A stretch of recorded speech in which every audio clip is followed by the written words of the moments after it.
He wasn't on time for his classes. He wasn't on time for dinner, and suddenly he realized he wasn't in his time at all. I got these movie posters just a couple weeks ago. We're gonna watch Back to the Future. Also, it's been a while since I've been on YouTube. If you've been watching my YouTube channel in the past, you know I served an LDS mission. I didn't get around to doing YouTube, having to be busy with my job and college. And I figured, you know what? Well, you should welcome everyone back with a Back to the Future marathon. So we're going to start with the first movie tonight. Who knows when we'll do the second one? Probably a while away. We'll eventually get to the second and third one whenever we do that. But today we're just watching the first movie. You do need your own copy of the movie because it's copyrighted. For anyone who has their own copy of the movie, Three, two, one, starting now. So hopefully you push play right when I did, so you're synced with our commentary. Yeah. All right, it is 6:14, so we're going to be done at probably 8:10, Melon. It's okay if you let it off. Yeah. Okay, is the volume up good, though? I think so. I can hear it. Okay. As long as the live stream doesn't hear it, we won't be shut down or anything. Oh, I love the sound of ticking in the morning. Why? 40. Well, this movie does take place in the morning. Hey, fun trivia. You know how people talk a lot about October 26th, 1985? Did you know that's not when the movie actually takes place? If you watch part 2, is the date credits are October 26th, the next morning when Marty sees his truck. Since this takes place the day before he receives his truck and he goes to the future with Doc, oh, look, there's a man hanging. I've been told that was from a short film. But anyway, this is technically October 25th, 1985. That's when the movie actually starts. And then when Marty meets Doc at Twin Pines Mall, it's the 26th. Brown Mansion destroyed. Yeah, it's destroyed. But it's the 26th. So it's the 26th once Marty goes to Twin Pines Mall. But until then, technically this starts on the 25th of October. But yeah, that was Doc Brown's mansion destroyed. That's true. And there's inventors. He has pictures of inventors. I've seen this movie a billion times, so I've seen it quite a lot because he watches it. Yep. The power of love, his curious thing. My favorite character is Einstein. Yeah. And his favorite is Marty. It showed the reason why I said the power of love is it showed the title in the credits that the movie was going to be playing The Power of Love, but it's not doing that yet. Burnt toast. I would not want to eat that toast. Me either. Like, I don't like bread, but even if I did, I would not want to eat that Alvin Silvestri, who we love Alvin Silvestri's score on Back to the Future. He made the music for the Back to the Future musical. You can see our poster in the background. But wait, they might be. If you're not watching the movie with us, it's going to be boring. Looking at that for 2 hours. What if they can see the reflection? They will not. I think they will because I can see the reflection of that. Then cover it. Okay, Look. Einstein hasn't been eating his food for weeks. That sounds disgusting. Probably because it's not good food. Some of that food, no, it's good. The one that just dropped into the bowl is good, but the food under it's been there for a while. No, it's probably not yummy. There's Michael J. Fox. For anyone, I never noticed under his Bob Gale, Robert Zemeckis. I never noticed under his skateboard is black and purple. My favorite color is purple. Oh look, we know that Duck was the one who on the TV. We know Duck was the one who stole the plutonium because it's right under his bed. Marty, I don't think that's a great idea. As you all know, he gets blasted back by the sound wave. In real life, there's a video called "What Could You Survive the Back to the Future movies?" You would not. This is the first sign of you would not survive the movies if you were Michael J. Fox. In real life, this would kill you. Luckily, it's just a movie, but this would kill you in real life if you had a sound wave this big. It's a great introduction to the character in the story, though. I like it. So, but don't do this in real life. Yellow guitar. Again, Bob Gale shows up in the credits. If you're not watching this live, you should fast forward to the point where Marty's about to blast his guitar because that's where we're at in the movie. Oh, here we go. Holy rockamole. Oh my, he has a mess to clean up. That seems really dusty mess. Yeah. Like I even see spider webs over there. Good details. I didn't realize you don't every time you watch Back to the Future, you realize details you didn't see before. Holy rock rockamole. I knew I was gonna say that. I have every line and thing memorized in this movie. That's like a school bell. That reminds me of a school bell. That's how phones used to be. Like that right there. When I was a little kid, we had a telephone, but everyone was mostly using cell phones, and then we completely got rid of our telephone by the time I was a teenager. But we did have it for backup when I was a little kid. Grandma still has a telephone. Yeah. Grandparents are not updated with our technology. Mm-hmm. Well, they have a cell phone. Grandma Linda has a cell phone. But Linda listen. Yep. Let's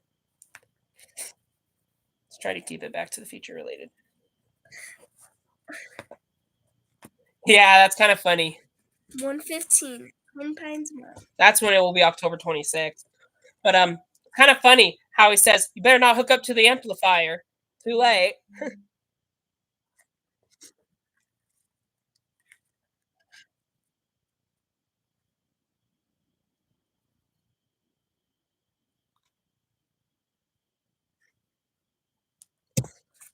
He's late for school. Just as just as it says on the poster. He wasn't on time for his classes. Wasn't in time for his dinner.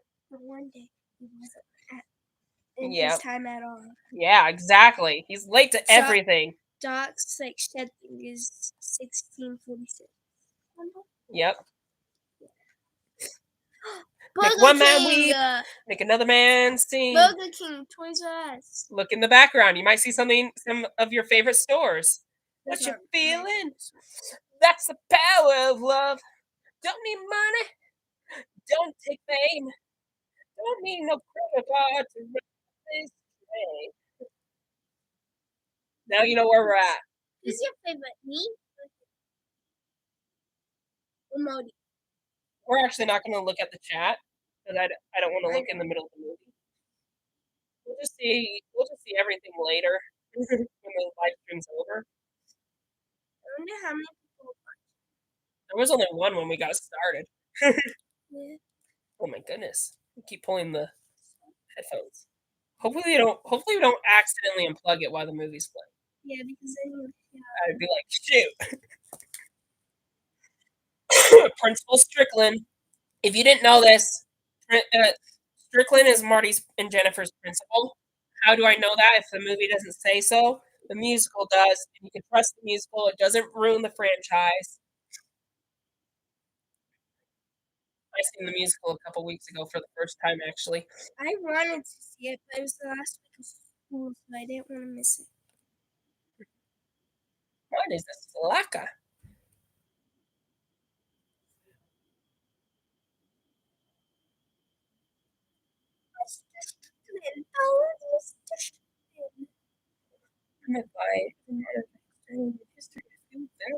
Too close. Yeah, personal space, brother. Yeah. History's gonna change. He's late to his classes. I wonder if he was late to his auditions. Doesn't sound like it, but what if he was late? I think he was. He probably was late, and they were nice enough to let him still play. Mm-hmm.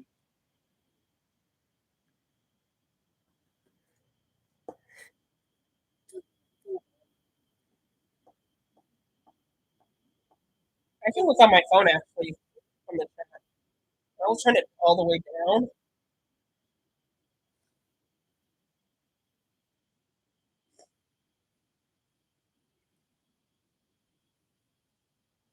Oh, by the way, that's Huey Lewis, the guy who wrote Power of Love and Back in Time.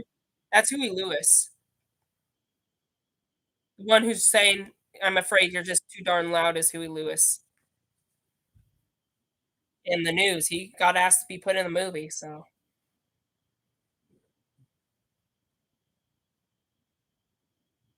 No one's saying anything in the chats. No one's saying anything in the chats. How many people are watching? Only one.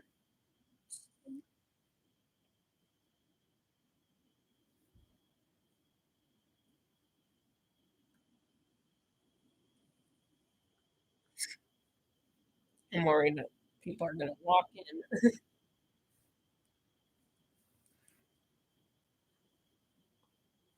I got no future.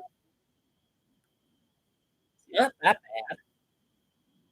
It's comfortable. You know what's cool about this movie? They add things that, unlike other movies, sometimes they add things like they add setups for later in the movie. Everything gets paid off in Back to the Future, including the clock tower, because you know the DeLorean gets struck by lightning in the end. So Jennifer's very pretty. you know, it's funny how I like Claudia Wells. She's a better Jennifer than Elizabeth Shue because Which one's the first one? actually the This one? actually the first Jennifer is none of those. I know, but which one's this Claudia Wells. I just said she was a better Jennifer. one? Hey, but I didn't know which one was. So anyway, there was an actual other Jennifer that was casted first, but when they recasted Eric Stoltz for Marty McFly, that well, okay, first of all, Claudia Wells, but then they, but then she was busy with a pilot of some other TV show, and what happened was that they casted someone else to be Jennifer. It wasn't Elizabeth Shue or Claudia Wells. It was none of them. But anyway, so when they recasted Eric Stoltz a few weeks later, that Jennifer was too tall, so they got Claudia Wells back to play Marty's Jennifer and not Eric Stoltz Jennifer. And so, anyway, that's trivia for the first movie for you. And then, you know, uh, Claudia Wells, not a pilot this time, but her mom having cancer, she wasn't able to return to the sequel. So then they had Elizabeth Shue. So there's been three people who tried to play Jennifer, and I don't remember the other girl, the first girl's name. But anyway, but yeah, and then there was two Michael J. Fox and Eric Stoltz, which actually could have worked because when Marty goes to the past and teaches George to stand up to Biff, he comes back in a different future, right? He comes back in a different future, and and you would think that when he married Lorraine, they would have kids differently. You know, their kids would be raised differently, and so they wouldn't be the same as they were at the beginning of this movie, allowing everyone to have different facial expressions and different looks. So I think this could have worked with Eric Stoltz up until Marty stopped his dad from getting ran over from a car, and then his facial appearances turned to Michael J. Fox. I think that would have been cool because in real life time travel, I don't think you'd be born the same way if you changed the course of your parents' life. And so you know, like they're still married and all that, but they marry differently. So anyway, that was something that got brought up. So that was something that got brought up in an interview with Bob Gale that wasn't asked before, and I thought that was interesting. It was a YouTube panel of some sorts. So yeah,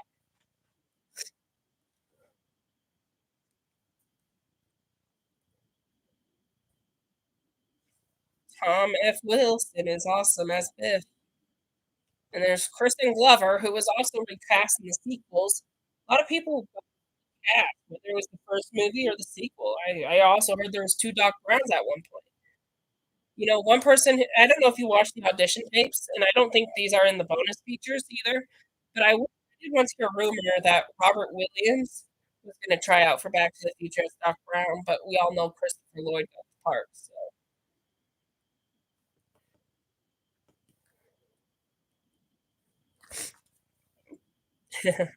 it's funny. Biff and George will have the same conversation later on. We're not, Hey, we're not spoiling the movie, by the way, because everyone should have seen this by now. Most people have. If you haven't, then you should watch the movie before watching it with us, because we're gonna spoil things. I don't like. You know, if I had to choose a favorite Biff, though, I don't like any Biffs in general. But if I had to choose a very bad Biff, my favorite Biff would probably, Biff as a boy, yeah, like a good boy. yeah. I think the best Biff. Well, it's kind of hard because I like Man Dog Tannen, but he looks ugly. Yeah, If we're looking at a bully who looks good, I choose 55 Biff. He looks good. He looks like a good jerky teenager. Confrontations. Come on, George. My father doesn't have a spine. Sorry, that's in the musical. You should not sing that. yeah, I did see. Hello, is anybody home? Completely lost, a hopeless case. I was almost going to sing the opening number during the Power of Love, but I forgot. Well, the power of love is I know, but it's not at the beginning of the musical. It's all, it starts with "It's only a matter of time." What does that? Just wait. It says, "Welcome home, Uncle Joey." It's not chocolate. I would prefer chocolate. I don't like. What's cool is that these movies reflect on the sequels a lot, and so Uncle Joey is mentioned. He's not mentioned in the third one, but he is mentioned in the second one, where Biff threatens to put Lorraine's kids in jail, just like her Uncle Joey or her brother Joey. Oh, I love his laugh. Ha ha! That's funny. So, patting over the car. Jennifer Parker called you twice. That cup is really. It's like sunflowers. I know, but she's drinking. You don't want to drink what she's drinking. It's some form of alcohol. Call the boy or set the call at the bar. You know now. You know how well we know these movies. Yeah, this happened. Anyway, my brother. You don't need. We're supposed to talk during this. We don't need to repeat those lines all the time, at least. Just once in a while.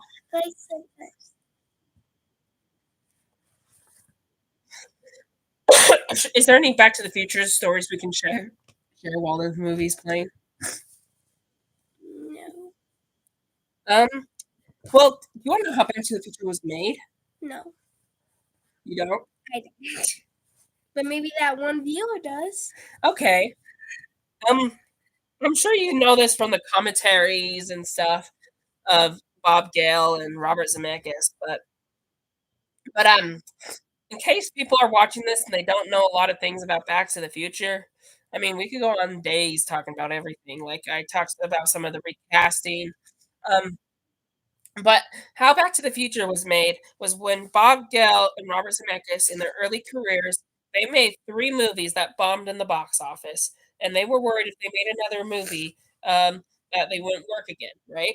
Well, before they did that, as they were after they made the 3 movies, but, before I continue that part of the story, Bob Gale was thinking of a movie idea in the late '70s, and he went to over the summer. He went to his father's house, looked through his father's high school yearbook, and found out that his father was the senior of his graduating class. And he's looking at his picture of his father, and he was thinking of, well, who's the president of my graduating class? He was kind of a jerk, and so he was wondering if he went back in time and went to high school with his dad, would he consider him a jerk as well, or would he be friends with him? And that was kind of the pinpoint of Back to the Future, going back to high school. It's a journey of this kid going back to high school, and he ends up in high school with his parents. And so he shares this to Bob Gale. He shares the story to Bob Gale, and he's like, "What if your mom went to the same high school? What if she was the school slut or something?" And so, anyway, that was kind of the creation of Back to the Future. But when they tried to produce it to every studio in town, well, over 40 times was it rejected. They even took it to Disney. Everyone said it was nice and sweet. Let's take it to Disney. What? But there was one studio, which is Disney. There was one studio. I'm gonna finish the story in a minute. Yeah. I like the reveal of this car. When I was reading the book, I remember the story. So technically I already heard it. I know, but you wanted me to tell that one viewer. Sure. I wonder who the one viewer is. Is it someone we know? Is that person still watching? Yeah. I was checking on your phone. Okay. I also wanted to stop because of this. I like the reveal of the time machine. Out of time. Out of time, yeah. All right, the big reveal of the DeLorean. Every time I see the license plate, I think it's out at time. Okay. But it's out of time. Okay, now that we've seen the DeLorean, I'm going to finish the story. Okay, Sorry about that little squeak. But anyway, um, Disney was the only company that said Back to the Future was not sweet. It was very, we can't make this movie here. We're Disney, and you wrote a movie about ancestors because of the scene where Marty kisses Lorraine in the car. You know, that was way outside of Disney's. They were way outside of Disney's style because back then Disney didn't produce movies like that. They were more family friendly, and now they have rated R Marvel shows, but they were family friendly back then. So, so anyway, I love Einstein. I want a dog like so anyway, though, I'm gonna interrupt you like so much. Can you not do that? Robert Zemeckis decided to make a movie without Steven Spielberg, who produced Back to the Future. He decided to make a movie without Steven Spielberg and Bob, and he went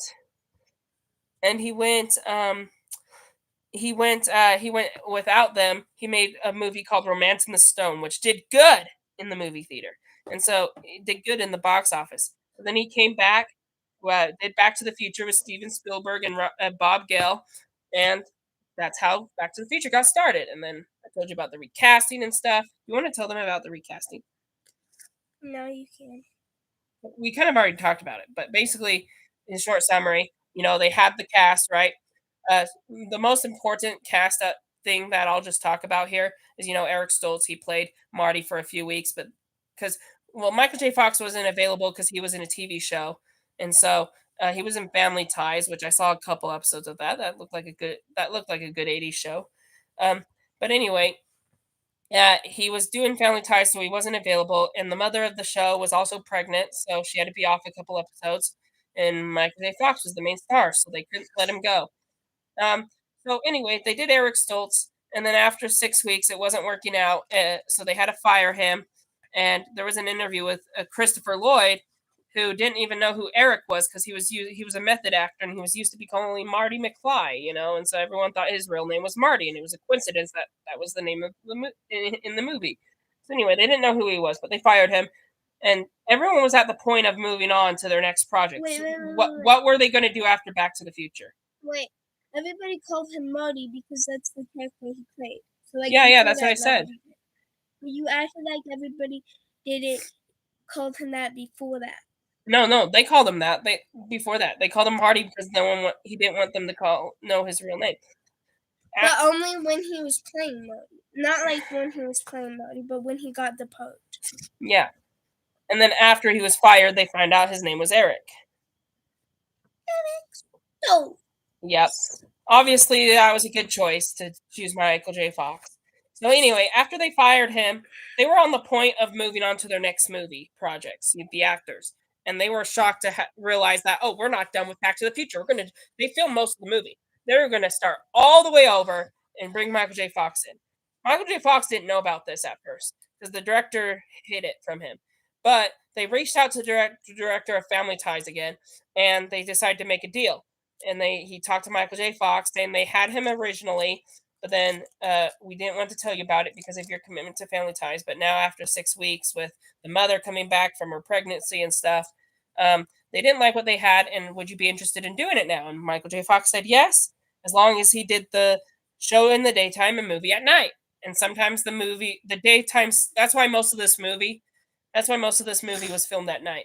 The reason why there are some daytime scenes is because over the weekend he would film daytime and Back to the Future, but during the week he would do Family Ties during the day and Back to the Future at night.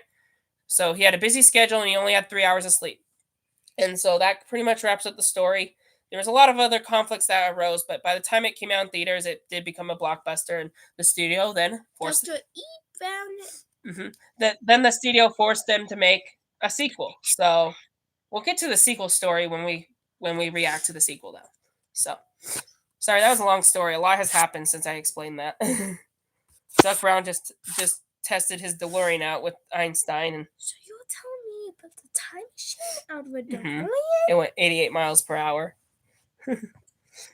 We've seen the movie though, so it's fine. When this happens, is it frozen? Is that what it is?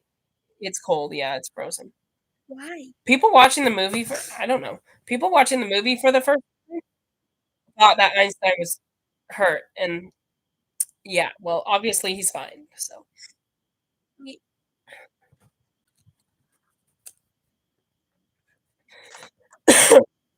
even the DeLorean wasn't originally going to be a DeLorean. Yeah, Fridge. I know. It's crazy. I know. That would have destroyed the movie And completely. Einstein wasn't going to be a dog. He was going to be a monkey. Exactly. And it wasn't going to be named Einstein. But I forgot the name. I don't. Oh yeah, we. I used to think there was a name, but then it said in the book, in the history book, there was a name. I don't know. Chimpanzee of some sorts. Yeah. Japan. But yeah, obviously, I don't think this movie would have been as successful if these changes didn't happen. Because I've heard that the Indiana Jones movie, there's an Indiana Jones movie where they use the fridge atomic bomb explosion scene, and I heard it wasn't that great. So, I mean, haven't seen Indiana Jones, but taking someone else's word for it, I'm glad they didn't put that in Back to the Future. Plus, Robert Zemeckis was worried kids would lock their. When I came to it, I had a revelation, a vision, a picture in my head, a picture of this. He's explaining how he invented time travel. Sorry, I just like that. Ambassador. So anyway, I'm gonna stop talking about the background of this because we're getting into the good stuff of Back to the Future here. But just to kind of wrap up the background with the fridge, Robert Zemeckis was worried that kids would lock themselves in the fridge when the movie came out, so that's why they changed it. And the atomic bomb was too expensive, so they created something that was just as good, which was the lightning strike at the clock tower. I think that was good too because it's a time travel movie, so why not have a clock, right? Because the atomic bomb to me felt out of place. So If you or I'm one kind of glad viewer, they did that. if you or one viewer knows why it's frozen, can you tell us, please? Because Is our live stream frozen? no, I don't think so.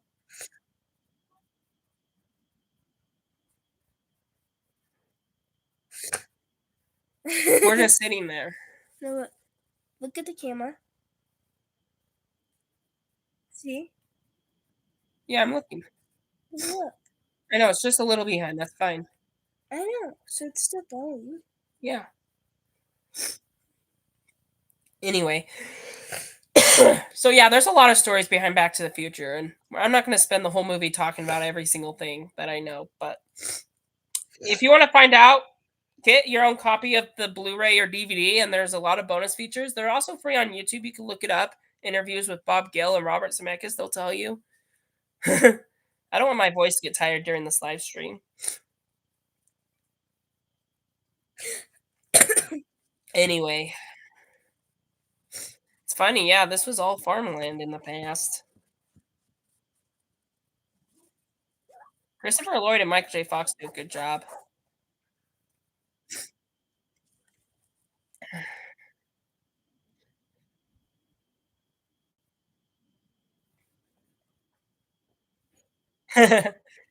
Why does he say 25 now, but he decides to go 30 years at the end of the movie? I think that's kind of funny. I think he did that so Marty wouldn't be suspicious that he already know like Doc already knows because Marty runs into him in the past. Doc already knows that Marty's going to accidentally time travel back in time, right? And so he's probably keeping his cover so Marty doesn't find out that something's suspicious about Doc Brown. You know what? If So maybe that's why he said 25 now, and then when he gets back to the future, he changes to 30 to let him to make sure that he's made his trip to the past and keep the timeline intact. you one viewer, if you have any friends that you want to tell to watch this, then you absolutely should watch it. Then you absolutely What's cool? The last time I did YouTube and videos, it would be amazing. last time I did YouTube videos with Malin, she was like 5, 6, almost 6, and now she's like 5 years older. Yeah, 10, 11. Now in the musical, they don't do this. Let me just spoil that for you. They don't do the Libyan attack. They can't do that on stage. You know what I would do then is He just gets poisoned by plutonium. Remember the soundtrack? We listened to it a lot. You already knew that. I was just saying for people watching this on the live stream. You know what? If they were trying to make it most like the movie, they should have like done like guns that make that With sound just effects, light up. That just light up. or use a gun and then just make sound effects to make it look like they're shooting. But then also make it so it shoots the light. I don't know. The movie, it still felt like the movie even without it. So. I don't like even. Don't worry, the musical is not is not ruining the franchise. It's not what you would see in a Back to the Future 4 or remake. It's not anything like that. It's the exact same script, exact same story, with just songs instead of words. Like for example, before Doc got shot. Hold on. Before Doc got shot, when he was revealing his time machine to Marty, instead of talking about the time machine itself and how he came up with time travel, he technically sings about it. It's a song called "It Works, It Works, It Works, It Works." It's pretty cool. Oh, I don't think mine was falling off. No, my earbud was not falling off. It was fine. When you started moving, though, you were pulling on it, so that's why I was worried. I was wondering why you were moving.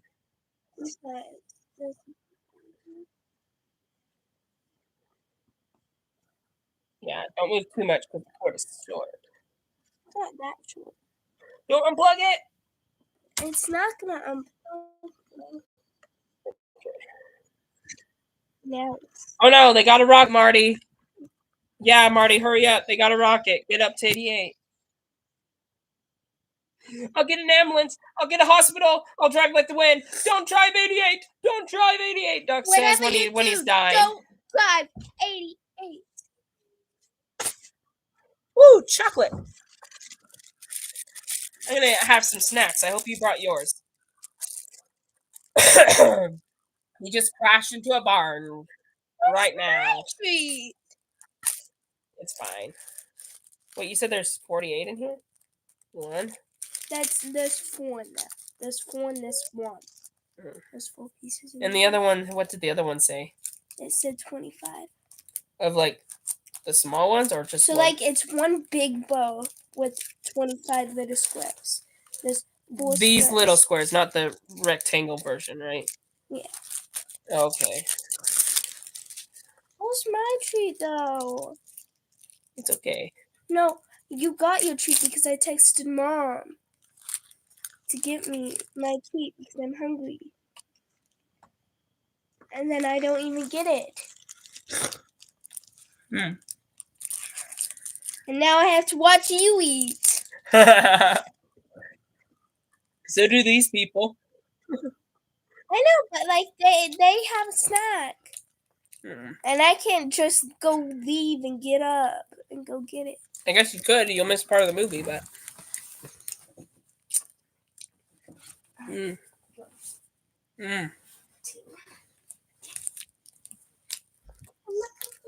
As soon as Marty starts his time traveling adventures, he never gets a break.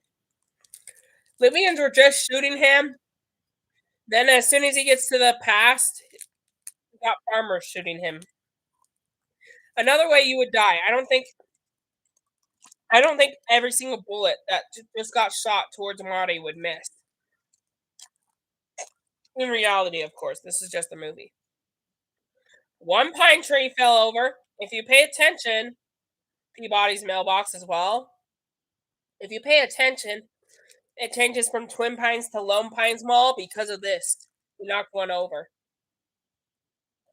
It's gonna be hard to talk if I'm eating chocolate.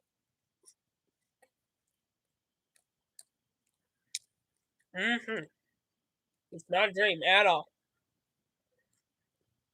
I mean, it would be for us, but not for Marty. His neighborhood wasn't even made yet. So, anyone who lost sync of where we're at, Marty is looking at his own neighborhood, and it's all land. And the music's doing something like this. Hang on. Do, do, do, do, do, do. I'm not saying it right. A car just drove by. Okay.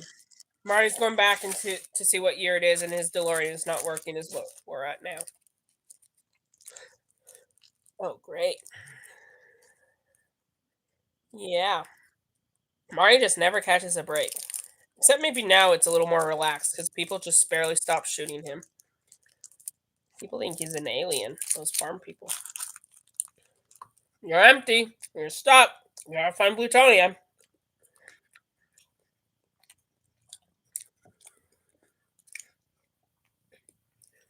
I like this because in this movie, he doesn't have the power to time travel. In part 3, which is similar to this movie, he does have the power to time travel, but he doesn't have the gas to go 88. You need two things to work the DeLorean: the plutonium, or if when you get to the sequels, it's just trash, which is a cool upgrade. You need that to work the flux capacitor. That's one, and then the actual car still runs on normal gas like it would in real life. So you need it to go to 88. If this was a fridge, all you would need is plutonium. The fact that they gave this a car, the fact that they made this time machine a car, not just because it's iconic because it's a DeLorean, but the fact that they made it a car in general is the fact that that they can create other problems for sequels, like in part 3, right? He can't drive up to 88 because he doesn't have gas in the West. There's no gas station. Part 2, there is no problems with the DeLorean other than the time circuits are a little dysfunctional, which is why Duck gets sent to the West at the end. But for the part 2 plot alone, there's nothing wrong with the DeLorean. It's just someone steals it, which is another good plot. And then by the end of the trilogy, you really don't have any other idea to be stuck in the past other than Mr. Fusion not working again, which is just a copy from the first movie, or you need gas again, which is a copy of the third movie.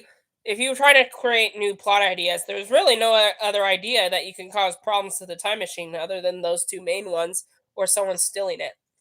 So, one thing I'm glad that there's not a Back to the Future Part 4 is the fact that Doc already solved all the problems to the machine at the end of the third movie, where he made the time train run on steam, which you can find in any time period. And steam is not hard to invent. Same with trash. So it's by that point that you don't need a time travel story because it's easy to get back to the future now after the third movie. However, there's still if you're not making a movie, there's still other time periods you can go visit just for fun. And I'm glad they're not doing a part 4 where they go to the Romans like Christopher Lloyd once said in an interview.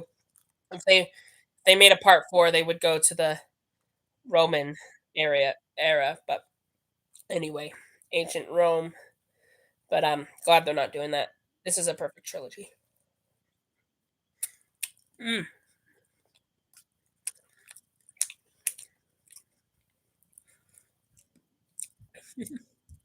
Mm. Mm. I couldn't find it. That's okay.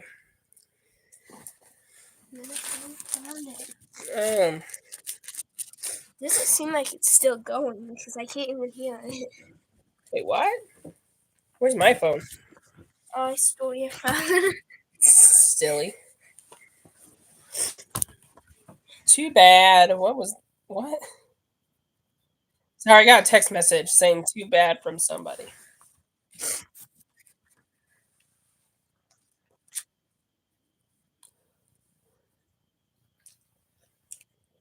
I turn the volume down, don't worry. Oh, that's why. It's live.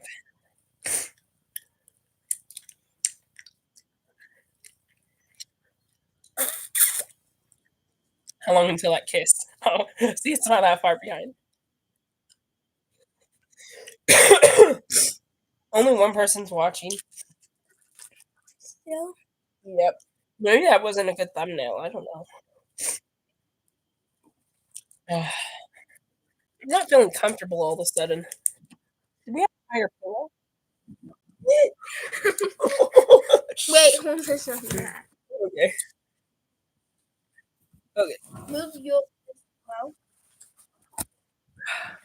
Move the sign back up. It's okay. They don't need to see it anymore. They've already saw it. And move this like that. Sorry, guys. You won't see the poster, but you should have Your had. back is sweaty, bro. As far as the movie's concerned, You can go back. yeah. As far as the movie's concerned, you had 40 minutes to look at the poster. By now, you should have already seen it. Oh. Oh. So, by the way, what we just missed, Biff was having the same conversation with George that he had when Marty was in his future. He said, uh, you had a blind spot, McFar. How's it there?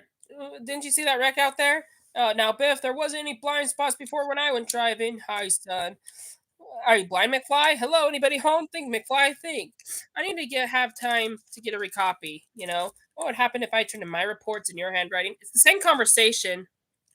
It's the same conversation as him saying, I need time to recopy my homework in school. So it's the same conversation.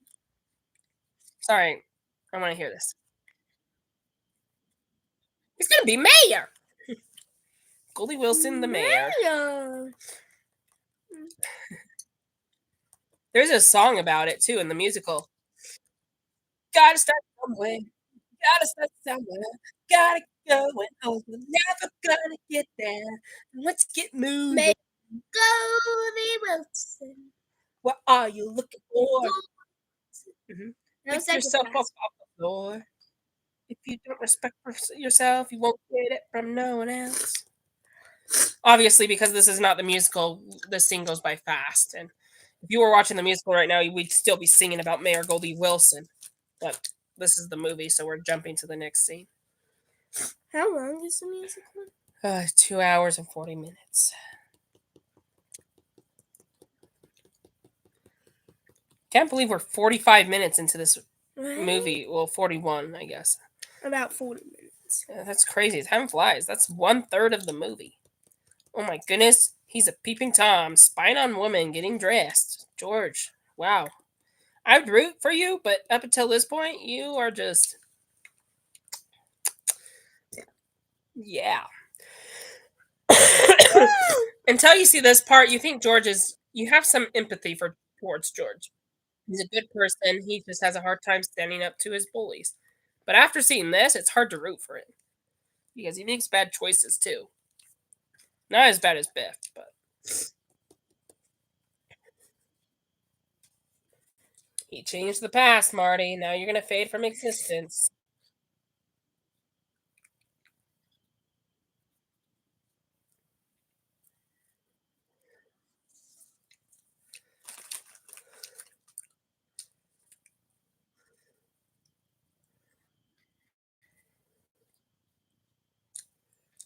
Technically, it is his mom. Just a younger version.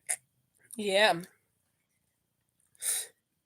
It's funny. As we watch all the films, you'll recognize the scene repetitively in all three of them. Mm-hmm.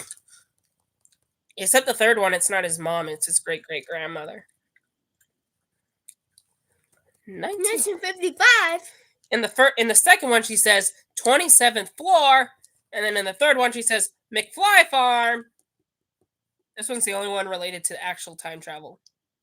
1955, he doesn't say 1985 Ultimate Reality, or he doesn't say 1885, but it's cool. It's the same scene. These movies are so repetitive. If you want to make a trilogy, you want to make it, okay, not too repetitive, but somewhat repetitive to the first film. You want it a little bit the same, but not too much the same. You gotta find the balance between similarity and a little bit different. You know, bring something new to the table, but make it similar. That's what Back to the Future does good with their sequels, and Star Wars, and a couple other things. Until you go past the trilogy, then it's too many. But if you want to make a good trilogy, you need to watch Back to the Future. They'll tell you how. And I would probably also recommend Star Wars. So. Back to the Future has its own Star Wars jokes in it too, so that's kind of cool. Speaking of Star Wars. This is weird. If you were Marty, this would be disgusting. your own mother at the same age as you took off your clothes and loves your purple underwear. This is where I would just leave the house, call the And later, cops for insults. and later she kisses him on the lips. Well, yeah, that would cross the line. I'd call the cops. But but she's not really an insult. Bib's usually worse, but she isn't troublemaker. That's for sure. That's why they call her school slut or something, whatever that means. Mm, mm.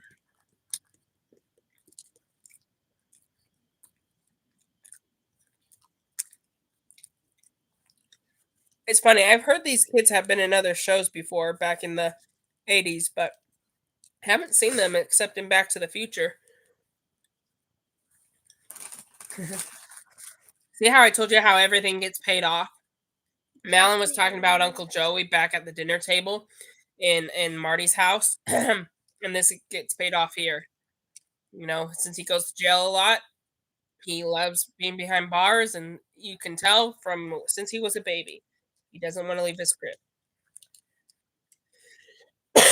as you tell, as you can tell, television TVs were barely invented in the 50s, and you can only own one television set because it would be too expensive to buy two. Oh, look, there's a clock. That's kind of coincidental that you end up on the day they buy the television set.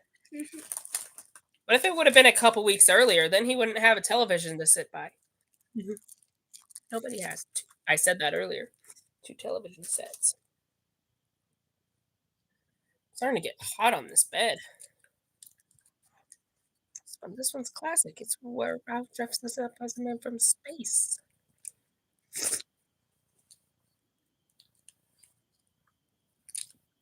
No one knew what a rerun run was in the 50s.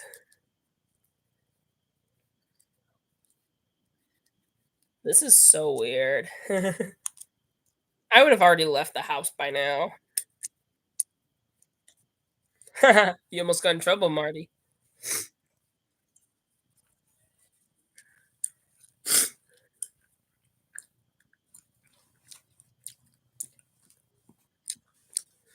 You cannot make that up with that excuse. If Back to the Future was made in... Wait a second. That's a funny joke if you know who John F. Kennedy was. He was a president in the 60s. And since this is the 50s, that hasn't happened yet. Okay, this is where it gets more weird. As soon as Lorraine says her next line, yep, that's his cue to leave. I would not stay longer, Marty. Good job. I know that's rude, but after what Lorraine has done to you, you don't want to leave. I mean, you don't want to stay. Of course, you want to leave. Comes from his parents. That's funny. He doesn't know that by parents he's talking to his daughter, that she's an idiot, and that he probably did disown her for having Marty in the present.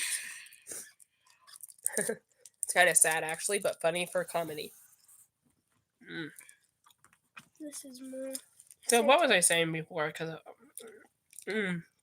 this is good. What was I saying before? Because this is good. Mm-hmm.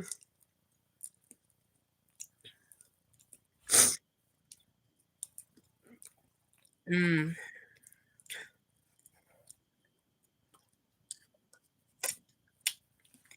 That is not Einstein. That's converting it.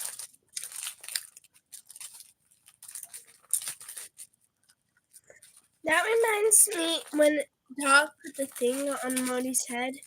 That reminds me of Stranger Things when I can't remember who, but somebody put like an arrow that sticks to something on Mike's head. If you know Stranger Things characters.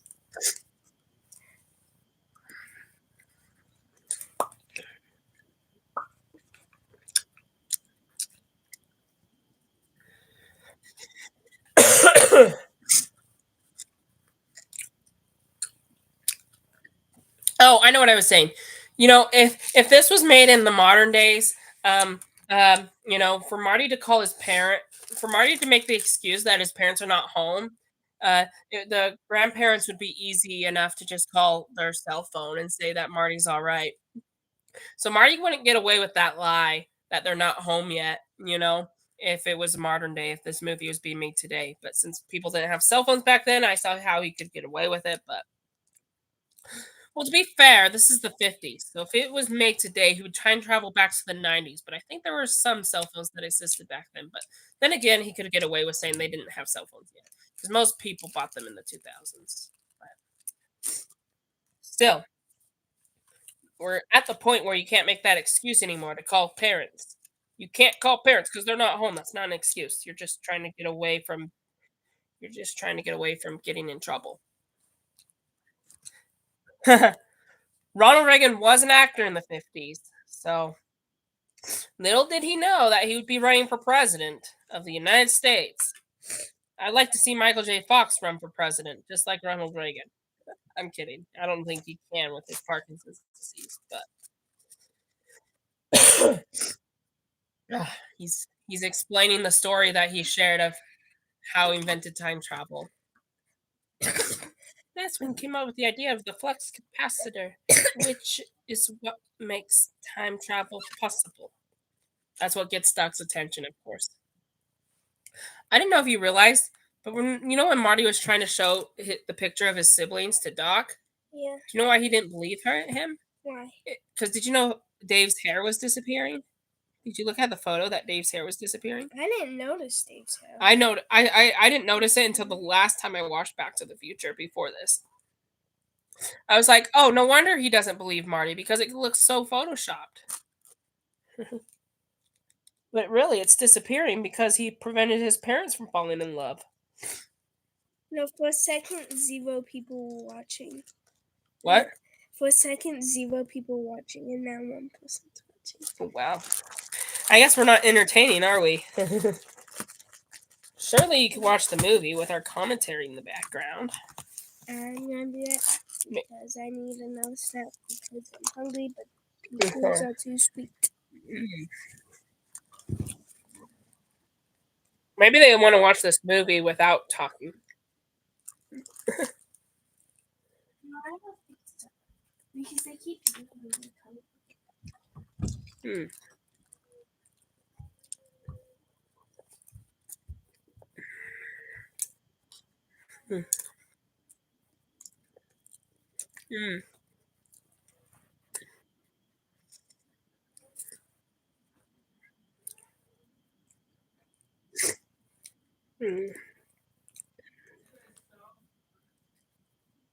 Good thing Marty brought his video camera with him.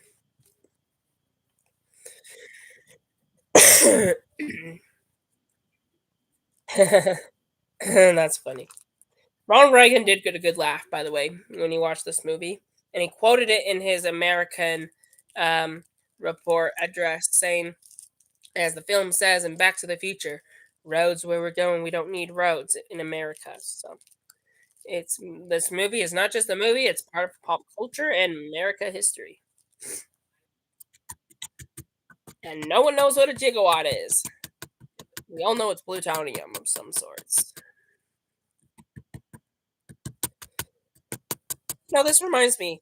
When they made Back to the Future and Michael J. Fox and the Royals were coming to see it back in 1985 in the theater, Michael J. Fox and the whole movie cast came to watch it. Princess Diana was all these precautions about not touching a royal, not speaking to a royal unless you're being spoken to. There's all these things you can't do, right? Michael J. Fox is sitting right next to Princess Diana and has to use the bathroom right before the movie starts, but he can't go because it would break protocol, and so he had to spend the entire movie holding it, holding his parts. He had to spend the entire movie holding it in pain, watching the movie with Princess Wells, not Princess Diana Wells or something, whatever. So anyway, that's kind of that's not exactly what's happening right now, but we are sitting on an uncomfortable bed and or trying very hard to survive the movie like it. So maybe if I sit up, it'll be more comfortable. But yeah, again, payoff from the movie, payoff from the movie, payoff. When the lady was mentioning save the clock tower, it's paid off here. They use it to get back to the future. The way that take you back with an equation and a meteorological equation. Marty's the future boy. He's the future boy, and he knows he found a way. He is the future boy, and it's gonna be okay. It's in the musical, sorry. Gotta love it. I mean, he did run into his parents.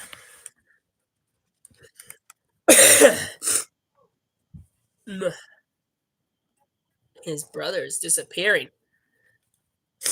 I like. There is a Back to the Future board game that plays exactly the first movie, and it involves this photo. And if it disappears, the game's over, and we all lose. It's a good game. So do you want me to get you some? What is it? It's chicken and Mm, probably, yeah. I need water with it though. I always choke on rice.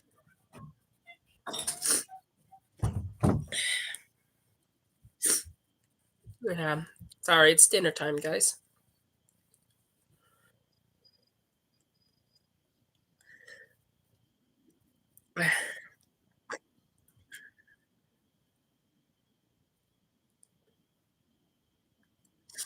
So, a little fun fact about this: I went to New York a couple weeks ago. Normally, it's not easy to afford a trip to New York. It's pretty expensive, and I really wanted to see Back to the Future the musical, so I saved up a bunch of money, and I got to see it for the first time a couple of weeks ago. Beforehand, I'd listened to the soundtrack over and over again to the point where I would have it memorized, just like the movie, and that's why I know some of the lyrics. Um, and I was thinking, as soon as I got back a couple weeks ago, except life got busy with my job and I'm preparing for college in the fall, with being so busy and stuff, it was hard to get around to this until my sister Malin said she was getting bored and we decided to make this commentary. And it was something on my to do list to react to all the Back to the Futures on YouTube without copyright, of course. Watch all the Back to the Future movies on YouTube and to celebrate my success of seeing the musical. So we're kind of doing that right now.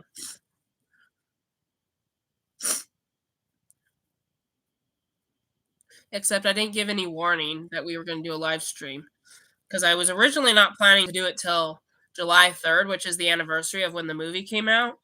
But my sister was begging to do it right now because she was bored. So I'm sorry for the last notice. I did give a 30-minute head warning though. And I know probably 30 minutes wasn't enough because you're not always on YouTube. But oh well, I'll give a warning for part two. Okay. Just for now. Hopefully you enjoy this live stream. This is heavy. I love Marty's line. Except Doc didn't say Great Scott in this scene. I like it when they say Great Scott and this is heavy back to back.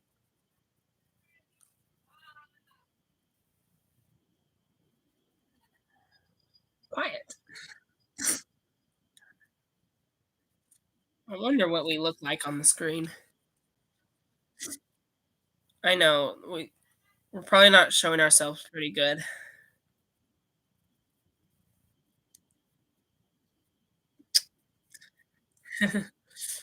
All right.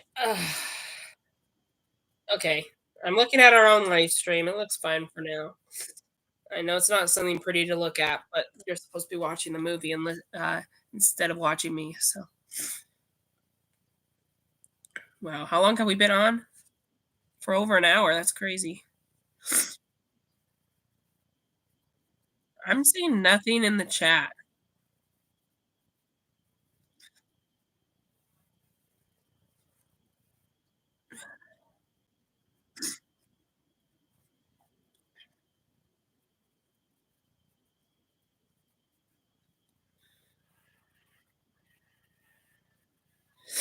I'm gonna send this description in the chat if I can.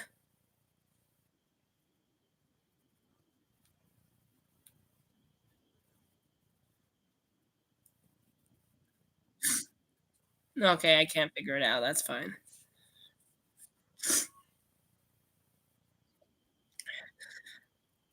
We are watching Back to the Future. Get your own copy of the movie and watch with our commentary.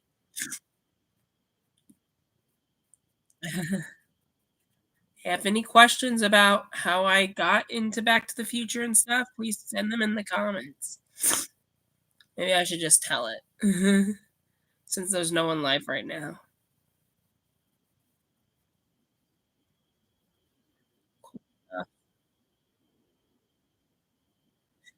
Oh, Biff is the worst, isn't he? Sorry, I'm just not talking a lot. My voice is gonna get tired. You heard her! Stay away from Lorraine, Biff. Back to the Future. Funny how earlier Duck was saying the title of the movie. It's pretty cool.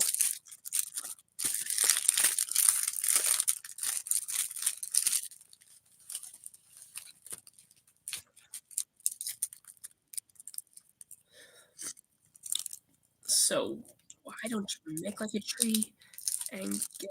He says that wrong.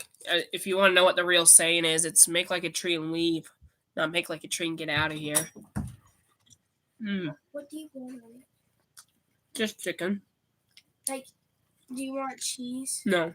Or relaxed flavors? Just chicken. With water.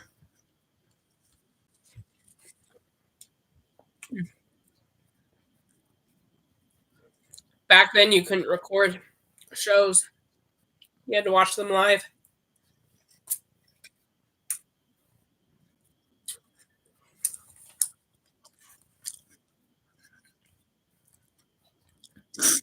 Yeah, until he dresses up like Darth Vader with his yellow suit, which looks nothing like Darth Vader, actually, but Star Wars didn't come out till 1977. So it was out during Marty's time, but not George's time.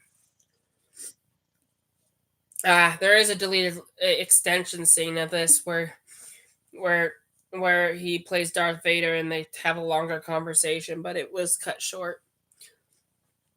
And some deleted scenes were cut out, some were cut short. Van Halen. Van Halen, here we go. That really wakes up George. In the deleted scene, after they're done talking, he drugs George so that he could sneak out without him being suspicious. That way, he thinks this is a vision from outer space. If I see anyone, sauce. He's looking towards the magazine, I've thinking it's Darth Vader. If I see anything spilled on my bedroom. Okay. Did you bring water? Oh yeah. I was too busy. How was the magazine?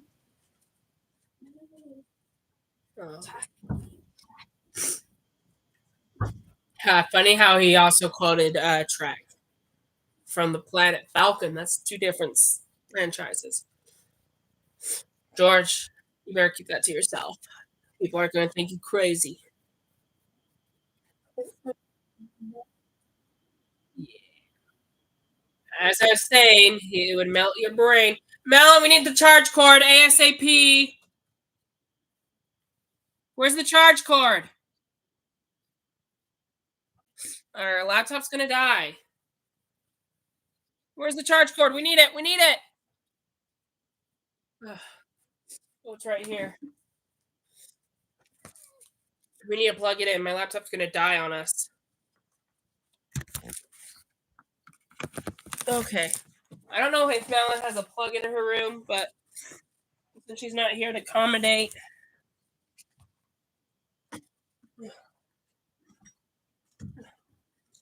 I'll get mad at Madeline if it dies on us. This needs to be plugged in. There needs to be a place to sit.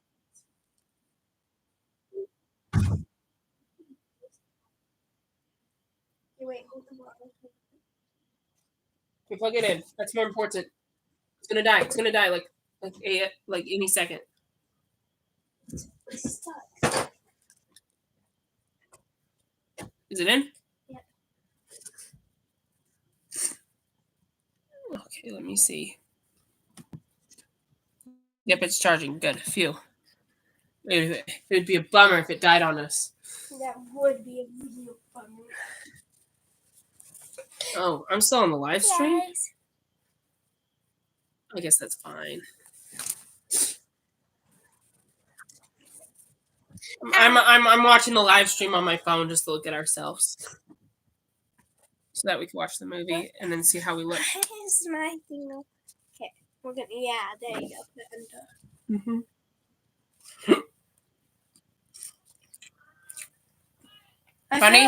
Funny how he said milk, chocolate. I'm not drinking chocolate milk, but I'm eating chocolate Hershey's. What were you saying? I feel like I did watch more, but I feel like You missed a lot. Last time I watched it, it was in Lou's Cafe. I don't think that was it. I think you were there when. I know, but it feels like that. What was the last thing you did watch? Was it Marty at Duck's house? Yeah. Yeah. Stuff has happened since then. You've seen this, though. Mm-hmm. He already dressed up as Darth Vader. Oh, the skateboard scene. He invented the skateboard, Marty did. Skateboards weren't invented until now. I mean now, as in 1955, when Marty just created one. Later, he kind of, well, the hoverboards already existed, but he kind of, he does the same thing in the future, where he kind of invents the scooter hoverboard. This song reminds me of the trailers in here. Uh-huh. In part 3, he doesn't have a skateboard or a hoverboard to ride on. This is not good, Marty. You're making Lorraine more in love with you. It's not helping. Get Beth out of the way, but do it in a way where she falls in love with George. I know he will. I've seen the movie. Jump! Whoa, don't try that at home, kids. There's only one person left. This is our first manure scene of this series. There's only one person left, which I don't think is a kid. Oh, he's a kid. Well, remember, people might not be watching this live, but they could be watching it later.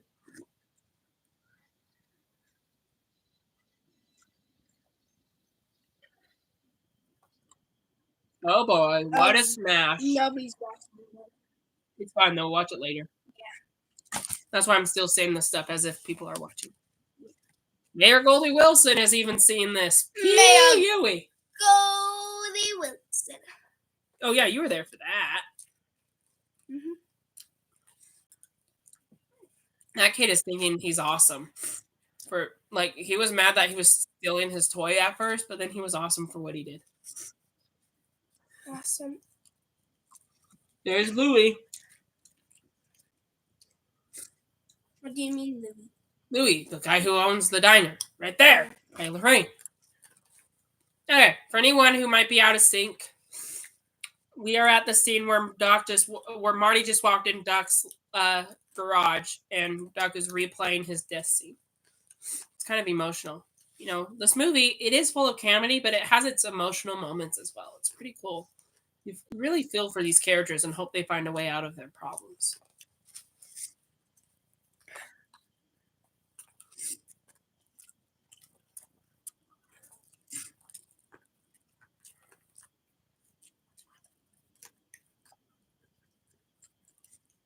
Melon, what do you think it would be like to live in the past?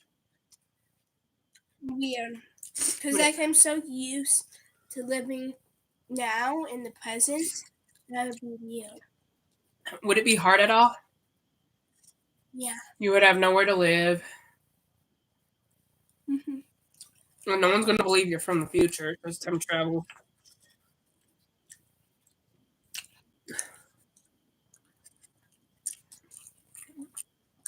At least to the past is, you know, fiction. So people wouldn't believe you if you were actually stuck there. Mm-hmm.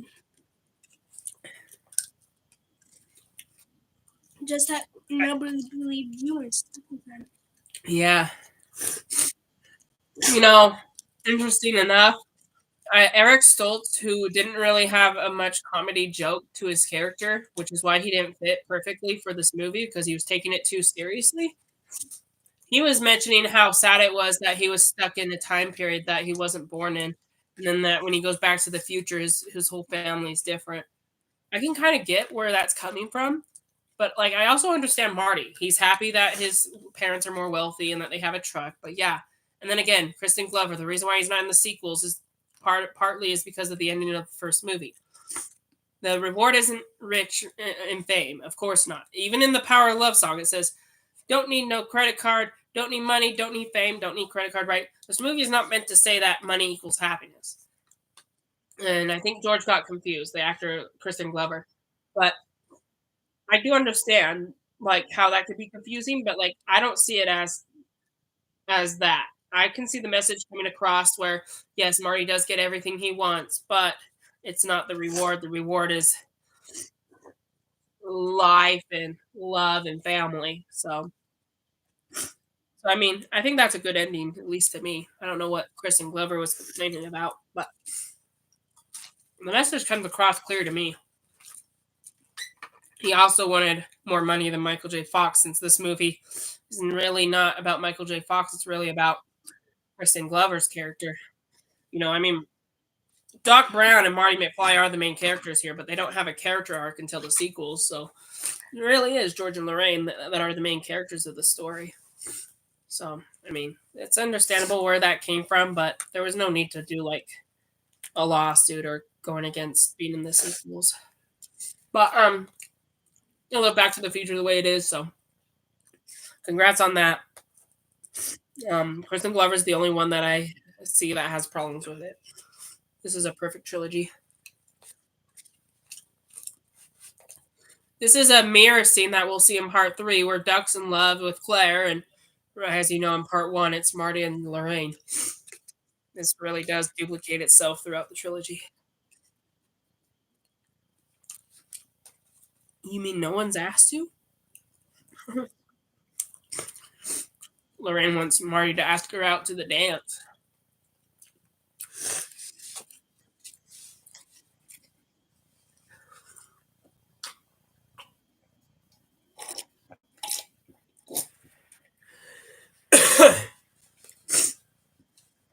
Remember, this isn't the quiz. Stand up for himself. Remember that answer. Protect the woman he loves. Maybe for our fourth live stream, we do the Kahoot quiz. Or should we just listen to the songs? Maybe just songs. Yeah, Kahoots don't usually work. I've seen past live streams and mine were kind of horrible. So I might just listen to the song. This, in the musical version, is where Marty sings to George and teaches George to put his mind to it, if you remember from this scene. Hang on.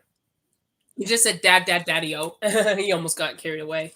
Be careful what you say, Marty. So he says, when you play, have some fun. Make it look like you have already won. And when you dance on the bones, try to swagger like a da-da-da-da. I don't know all the words. That's good.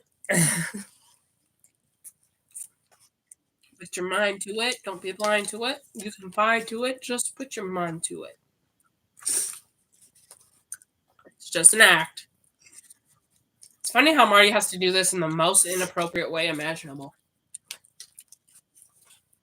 It's still wholesome though and pretty entertaining. It's a good movie. They at least stay good about it. PG, not anything else.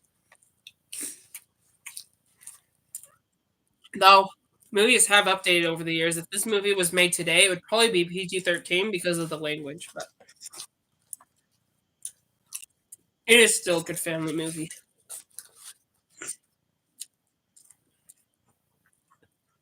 If you ever have parents who are separated, you should show them this movie. This might get them back together. It happened with somebody once on a document that I watched called Back in Time. You should check it out. It basically tells you everything that I told you about the movie in this commentary, but In more detail. yeah.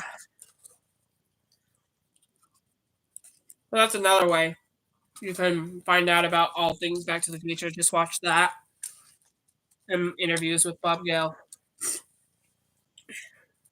No one sent any comments.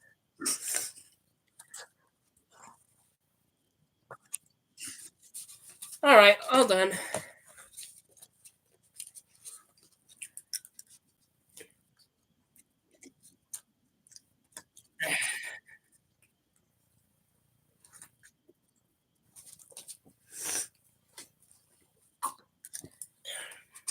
Marty needs to respect Duck's wishes and not tell him about the future, or not try to either. What is that sign say in the background? Something auto. Yeah. Just try to look in the background. Sometimes you might see something that you didn't notice before. It was always there, obviously, but oh, there it is again. In the window. Can't see it clearly at all now.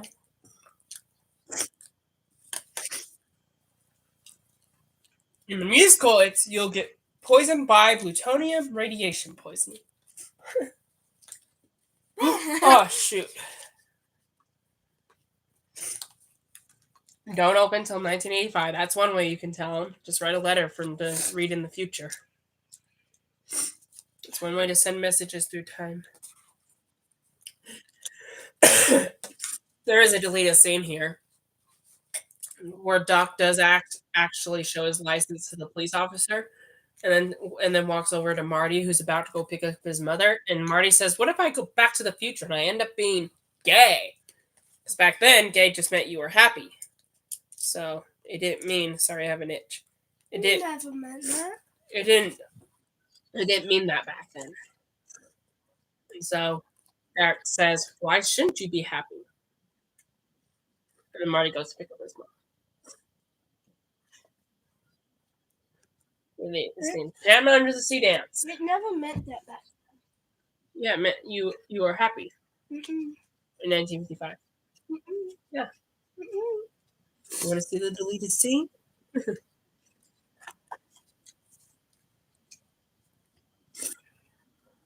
That's Grandma Stone's middle name too. It used to be a name too. Is it still Grandma Stone's name? Yep, you don't change your name ever. So, Kellen Gay Stone. Mm-hmm. Never knew that. Well, actually, you can change your name. I know, but that involves like going to court, and you can change your last name through marriage, though. Mm-hmm.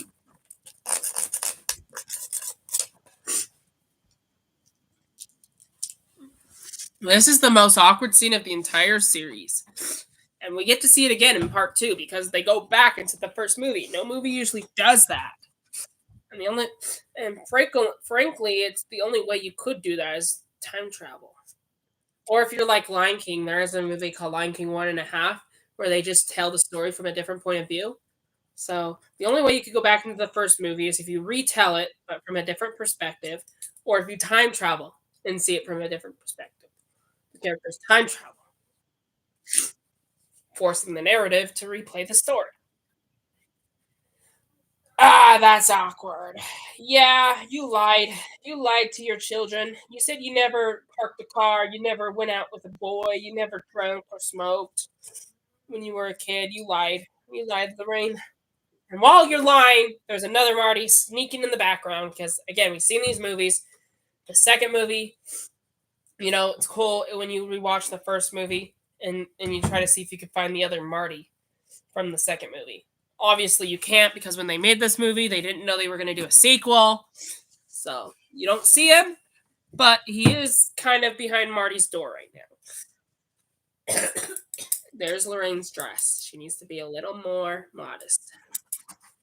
It's a good movie. So kind.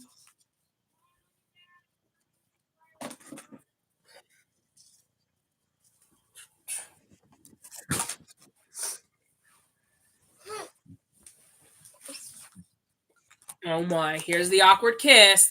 This is the reason why Disney didn't want the movie to be made. How would it be like to kiss your own son? It would be disgusting. Okay, hang on.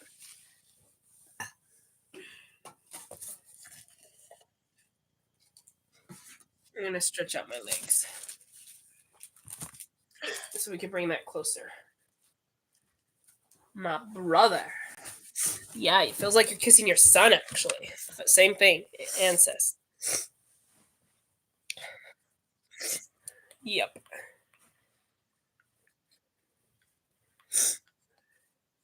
And it's not George, it's Biff. How do we look on the camera? All right. This has gone wrong and it's not going according to plan, but Except I hopefully think I do hopefully like it George. further back. Yeah. Hopefully George comes to save the day because Rain is being assaulted by Biff right now. In the movie, no, sorry, this is the movie. In the musical, they don't lock him in the back of a car. They put him in a dumpster. They lock him in a dumpster. Oh, I can't believe the movie's already over. Time flies, Melon. We talked for really that long?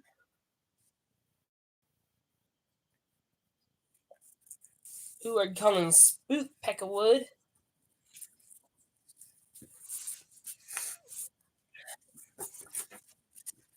Yeah, we're not done with this, guys. We're going to see all this again soon. In any other trilogy, we would not see this again. This is a rare occasion. It just happens to be my favorite one, too. Otherwise, we wouldn't be reacting to this. Favorite color. Bad, I know. This Come on, George, you can do it. It's still pretty awesome every time.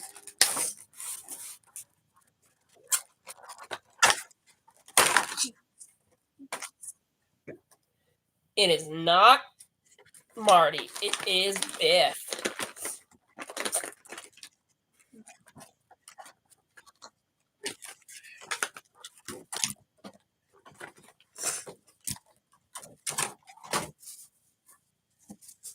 Beat it, McFly. No, don't beat it. Sorry. I'm on Biff's team. No. Come on, George. Stand up to Biff is what I meant. I meant beat him, George. Don't beat it. Beat him. Here we go. He tried. He tried. You got your other hand, George. Come on. Be strong, George. The man super strong. He just cut his hand. That's going to be good for the future because when Marty comes back, they're going to need someone to play the guitar. And who plays the guitar? Marty McFly. Okay, now we're getting somewhere with our jokes. Like, we could have just said Marty, but we both said Marty McFly. Yeah. Okay, come on, George. You're doing this. You got it. First time's a charm. And when we watch the second movie, you got to remind me to say second time's a charm. I don't think I'll remember. And then in the third movie, we don't have George punching.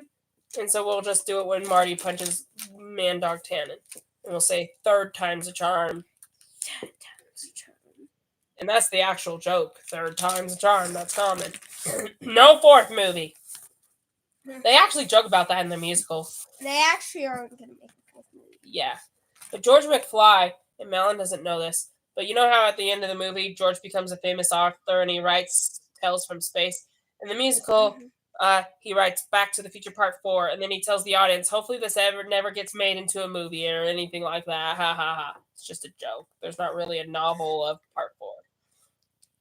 There should never be a novel, movie, or anything called Back to the Future Part 4.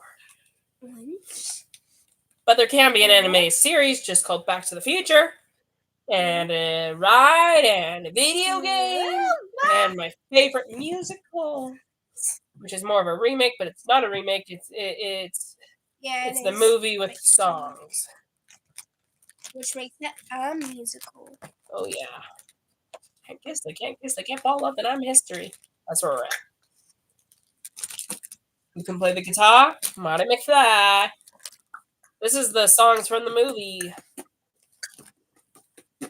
These ones are also in the musical. These songs are also in the musical. Avenger. Avenger.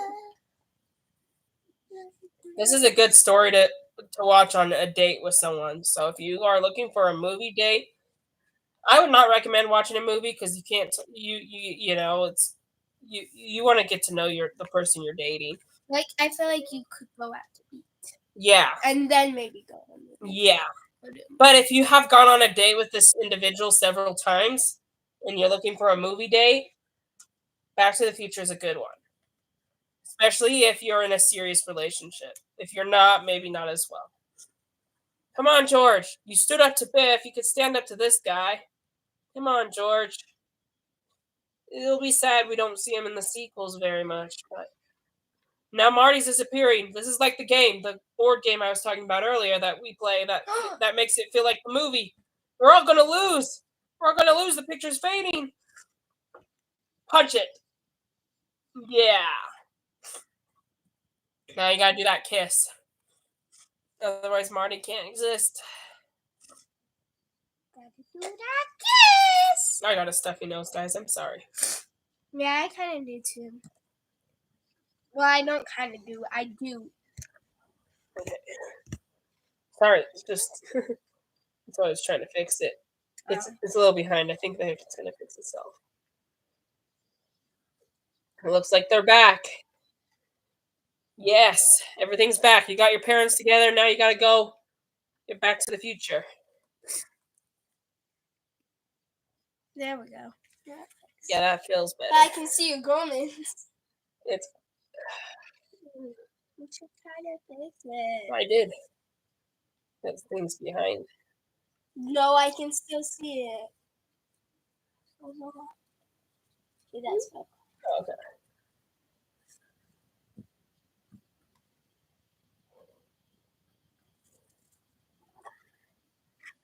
Not yet. Hang on. All right, Marty, you're gonna get a little carried away here. Everyone knows that by now that rock and roll did not exist in the 50s. But since they insisted on Marty playing another song before he leaves, I mean, it's a good addition to the movie. Just to have him get carried away as a character, I guess. I tried doing I can't play the guitar, but as I'm faking it, I tried doing those same moves before. I get a little exhausted when doing it.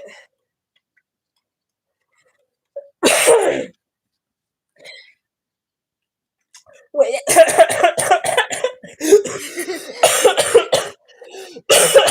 Earthquake. Sorry, guys. That was probably an earthquake.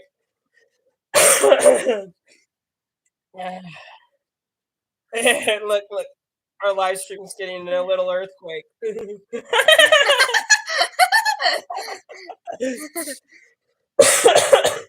Another earthquake. Okay, I'm gonna try again without the coughing. Here we go. His mother told him someday he would be a man, and he became a lady and have a big old band. Now many people coming for miles around. You're a country boy till the sun goes down. Maybe someday he would be a delight. Singing Johnny Be Good tonight. Go, go. Go, Johnny, go, go, go. I know I'm not singing with Marty. I'm sorry. I was going to, but I coughed. Go, Johnny, go, go, go. Go, Johnny, go, go. Go, Johnny, go, go, go. Johnny Be Good. This is when he gets carried away. Come on, Marty. You can stop right now. I think that's good. You obviously can't change the movie, obviously. And I would prefer not to because it's perfect in every way. But no, it's not. Nothing's perfect. But if I were Marty and I really went back in time and I was watching my parents fall in love and I knew how to play the guitar, I would not get this carried away in my performance. I think I would just stop, like, before he does all that scooching on the floor, getting his butt dirty, and playing the guitar behind his head. All right, Marty, I think you did a little too much there. Get a little too carried away. Look at all the awkward faces. Even Strickland is upset with you. Do you like rainbows? I like red. Yeah, I like rainbows. Do you like this rainbow? Red, orange, yellow, rainbow. Yeah. I like that line. But your kids are gonna love it. Yep. You're not ready for this yet, guys, but your kids are gonna love it. If you're not ready for this live stream, everybody, then hopefully your kids will love it 30 years later. I wonder where I will be in 30 years.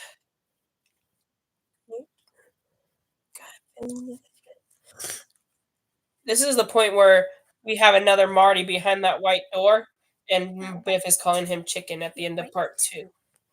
But obviously, it's not in this movie because there wasn't a sequel at the time. Navy blue. Yeah, George. If you'll never forget it, then how come you don't recognize your own son when he returns to the future? Yeah. Actually, Bob Gale has an explanation for this. If you meet someone in high school for only 1 week, even if you still remember them 30 years later, it's a faded memory. You don't remember exactly what they look like. Just only that one kid that got you in love with your wife. You know, you just remember him as that one kid. And then another thing too is that most people usually, if they only met someone for a week, they don't remember 30 years later. So, if any rare chance they did, they wouldn't remember what he looked like. So, unless they had a photo of him, which is funny. They have many drafts of the script online that you can access. In one of the first drafts of Back to the Future, they did actually end the movie like that, where George was looking through his yearbook and he realized that Marty was in it. And he's like, it can't be, but it is. And that's how they were going to end the movie. But thank goodness they didn't end it that way because I like the way they ended it. I mean, of course they weren't meaning to do a sequel, so maybe the other ending could have been better. But now that this is a trilogy, I'm kind of glad they didn't end that way. They ended with Duck coming back from the future, so setting up for part 2. I think that was better. Oh look, Marty's siblings are back, but George has never stood up to Biff in his whole life, and that's going to change a bunch of stuff. But who cares? Because it's better to have your it's better to have your future change than being stuck in the past. That's not always true if your future is worse. But if it's in this case, if your father is now standing up to bullies, that sounds like a better future to me, and I would rather go back to that future than being stuck in the past trying to get back my old one. You know. So this is the best scene in all the movie. This is the only scene. I mean, okay, I did say things get repetitive in dialogues and scenes. Certain scenes get repetitive in all 3 movies, but they're a little different depending on the time era.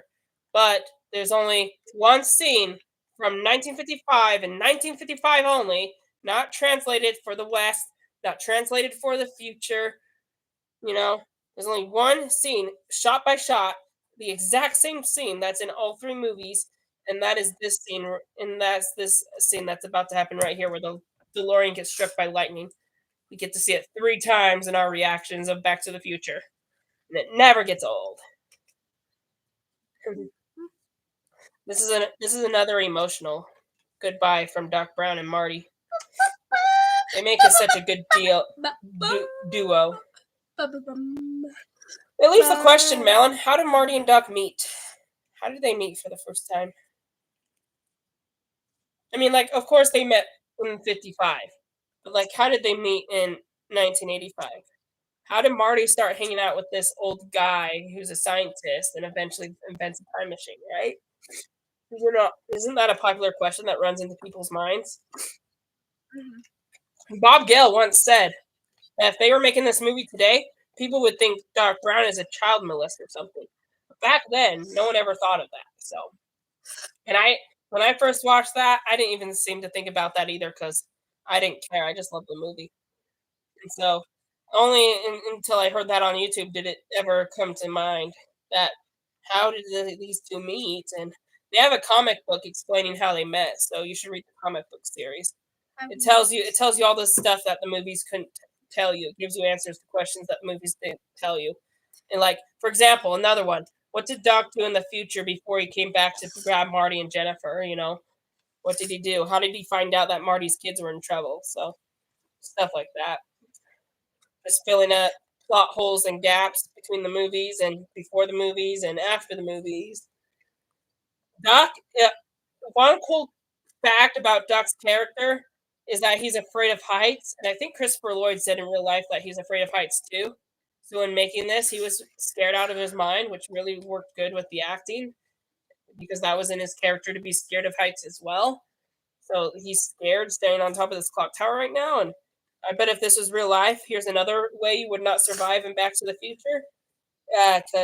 Is by being on top of this clock tower because it looks like it's easy enough for him to fall off. Yeah. It's also when he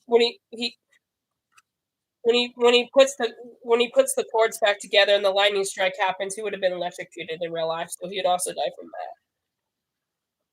But this is just a movie. Uh-oh. Uh-oh.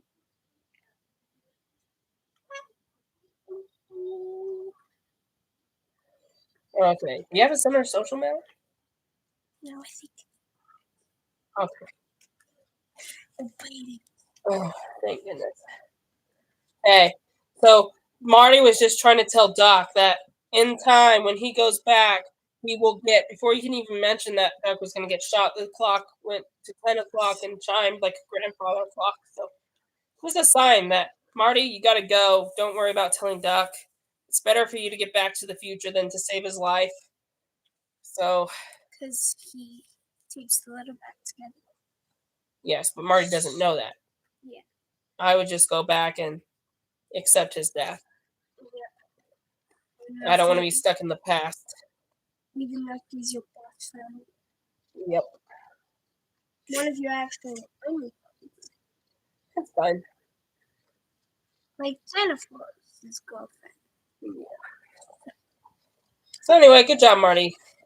It's a good thing you're not telling him now, but I would have not even tried. I tried once, but then if he doesn't want me to tell him, you gotta respect the wishes, man. Like he has to do the. Now this is funny. What do you mean more time? You have a time machine. You got all the time you want. They make that joke in TV shows all the time.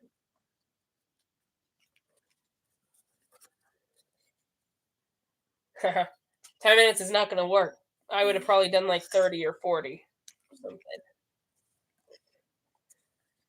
Probably go back early enough because you don't want to run into yourself. Remember, your entire self is going to be at the mall with Doc, filming him and Einstein traveling 1 minute into the future and then going, you're right.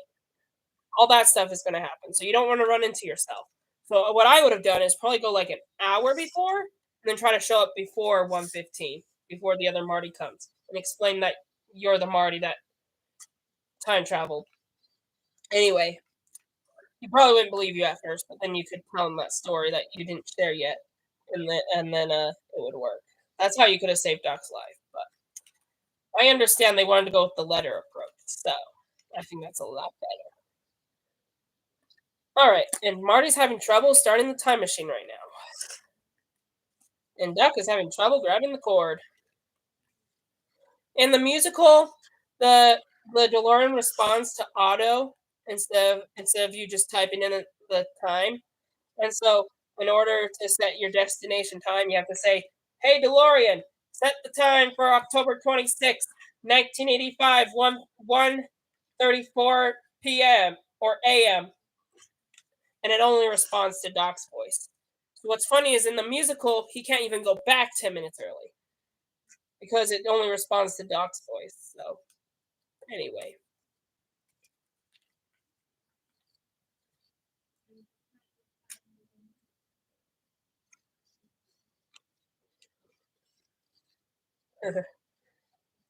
You know what? To be fair, he should go 1 week into the future because that's how much he aged in the past. You know, by going to the time he left, Marty just, he's 1 week older than he left. So, I mean, no one's going to realize the age difference. But if you want to go scientific here, technically his birthday moved up a week because of him spending a week in the past. So, I mean, if you want to be accurate, you would send him a week into the future. So it would be November 2nd, 1985, just after Halloween.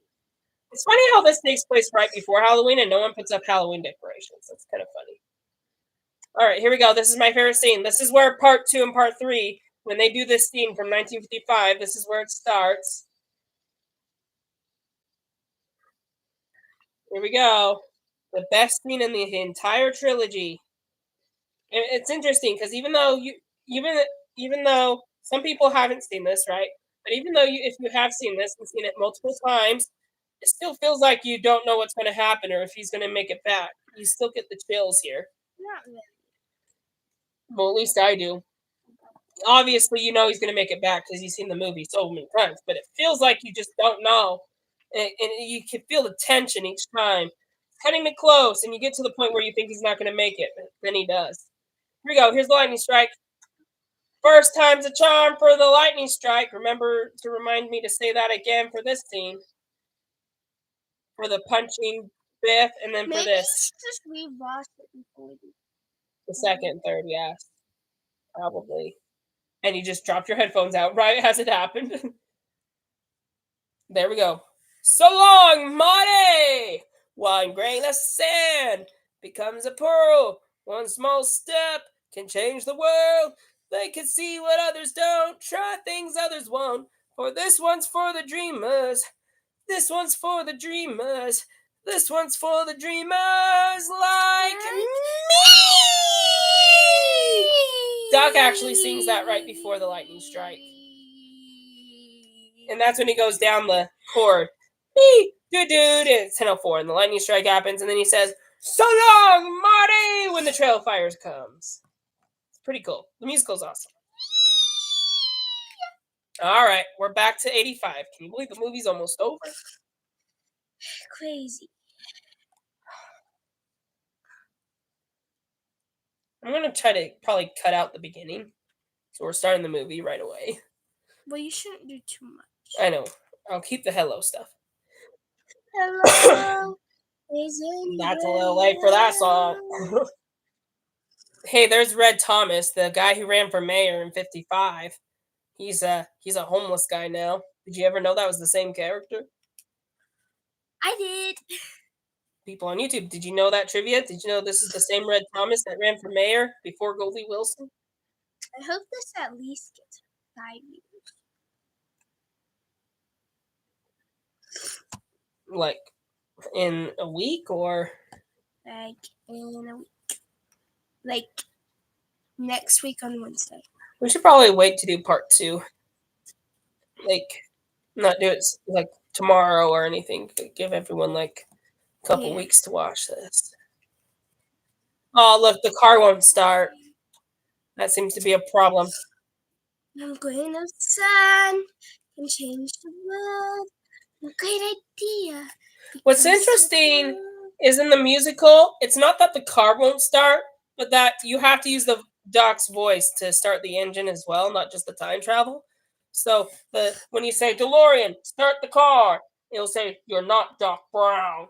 So that's what makes him run to the mall because he can't drive the DeLorean unless Doc is there. Oops. It's voice automatic. Look how cool this looks. Mm-hmm. Oh boy, Doc just got shot. Sorry you couldn't save his life, Marty. It's sad when you're watching this for the first time. I was doing. But then you find out what happened. Oh look, it says Lone Pines Mall, by the way. Changed because Marty ran a pine tree over. Sorry, what? And so this one's mine, and I have one for my friend, and I have one for my other friend. I have one for me. Mm-hmm. Oh. All right, there goes Pat. Well, yeah, there goes past/present Marty. There goes the beginning of the movie, Marty. He's going to the past. This is a cool perspective because you see 2 Martys, you know. But it's a little foreshadow for the sequel, which is funny because they didn't have the technology just barely came out when they made the sequel to put multiple to put multiple characters of the same actor in one frame. But when they did part one, they didn't have the technology to do that, and so that's why you didn't see the two Martys in the same frame. But it was funny because at one point you're looking at our Marty, and then you're looking at the one who's going to the past to do the same thing our Marty did, which is to change it and then get his parents back together. This is when the new reality hits in. Sleep. Gosh. The Marty that just sent off was from the George who got bullied by Biff, and it didn't change. If some people get confused by that, because this Marty was living a completely different life, and my answer for that is that the future didn't change until this specific moment. His timeline wasn't reset until this specific moment, and that's why you have the old Marty still living out the same life as our Marty until he goes to the past. This is emotional. This is a good scene here. See, Doc had every right to ignore Marty's letter and keep it ripped up, but he figured he decided not to, just like when we're watching this movie, how you shouldn't be too picky at the Back to the Future movies. You should just enjoy them for what they are, not be too picky about the time travel rules. That's kind of what Doc came to the conclusion of. He just figured, you know what the hell? I mean, what the heck? Sorry. What the heck? I was really trying to quote Doc Brown, though. What the heck, He figured, because Marty's like, what about all that stuff about changing future events, destroying the space-time computer? And he is like, space-time computer, sorry. The space-time continuum? He figured, what the heck? I don't care. Like, I mean, he does care, but he decided not to make a big deal out of it because it's yeah, and I'm glad he didn't, because then he wouldn't have that bulletproof vest. So, as you see, sometimes it's okay to tell a little bit about someone's future if it's important, if it's an emergency. But they're gonna die. Yeah, but otherwise, don't. Now, Duck. Now, did you hear what Duck also said? Marty said, "How far are you going?" Probably 30 years. It's a nice round number. See, he changed it from 25 to 30, and I think that's mainly so he doesn't get caught by the previous Marty that went back in time. So, kind of proves my theory. And look, he wakes up as Huey Lewis plays Back in Time on the radio. And then he thinks it was a dream. Was it a dream, Alan? Nah. And how does he sleep in those clothes? Can you sleep in jeans and 5 shirts on? I guess there's only 2. But how do you sleep in clothes like that? I could. I find that hard. I have a Marty costume, by the way. Too bad I never got into it. Yeah. I should wear it for one of these live streams. Like, we should do one around my birthday after you get me like a costume. Ooh. Like the third one. No, I'm not gonna wait all summer to do all 3. We'll just do all 3 again. Well, wait. Why would we do it twice? It's okay. Look, his house is different. He lives a more wealthy and healthy life. I wouldn't necessarily say rich, like Kristen Glover complains, but wealthy and healthy. Wealthy, healthy. It's a wealthy, healthy home. That's a funny joke. Wealthy, healthy. Wealthy, healthy home. That would be like an advertisement for a house. It's a very wealthy, healthy home. Now, as this movie is coming to an end, may I just say a couple things about the sequel? No. No, it has something to relate to part 1. Fine. Okay. So first of all, they weren't planning on a sequel. The scene that's about to happen here was meant to just be a joke. And until it turned out to be a very big hit in the box office. And then Universal decided to say, hey, you're either on this train or you're off it. Either way, we're making the sequel with or without you. And that's when Bob Gale and Robert Zemeckis, without them harnessing the Back to the Future movie, they decided to stay on board to make the sequel. And if they would have known they were going to make a sequel, they would have never put Jennifer in the car. And they would have never gone to the future because they don't like predicting the future. Because when the time came to write the sequel, they didn't know what to do with Jennifer or the future. So they came up with a plan for Biz to steal the time machine just so they can get out of the future. And then they knock Jennifer out for parts 2 and parts 3. That's how they say it. But yeah, because when the time came to write the sequel, they didn't know what to do. It was so unplanned. I will admit the sequels are they're still pretty good, and the trilogy is perfect overall, but they're not as good as the first movie alone. So they're good all together, but separating them as their own little movies, the first one's the best. I could probably agree. But normally my answer is I love all of them equally, which I still do, but only if I have to choose one movie and not all three of them. Can you choose the second place one? I probably do the second one because it has more time travel. We agree then. And then the third one. Okay, I do agree with you, but I still choose all of them equally. I like them as a whole, as one big storyline, but if we have to separate them as their own separate movies. Yes. Yeah. Yes, we do, Ben. Okay. Well, yeah, because I didn't say that until now, so that was new to Madeline. His parents are happy. Marty's happy. This is a good ending. We could just roll credits right here. But they wanted to do this joke, so that kind of forced a sequel. They did better at ending part 3 though, so that this wouldn't happen again. The second thing I wanted to say about this is because they ended up making a sequel when this came out on VHS the very next year after release, in the theater, they put "to be continued" at the end of the VHS, but after years of the sequels coming out, they decided to take it out and keep it in its original release form, which didn't have "to be continued" because when this came out in theaters and it was first released, it was only going to be one movie.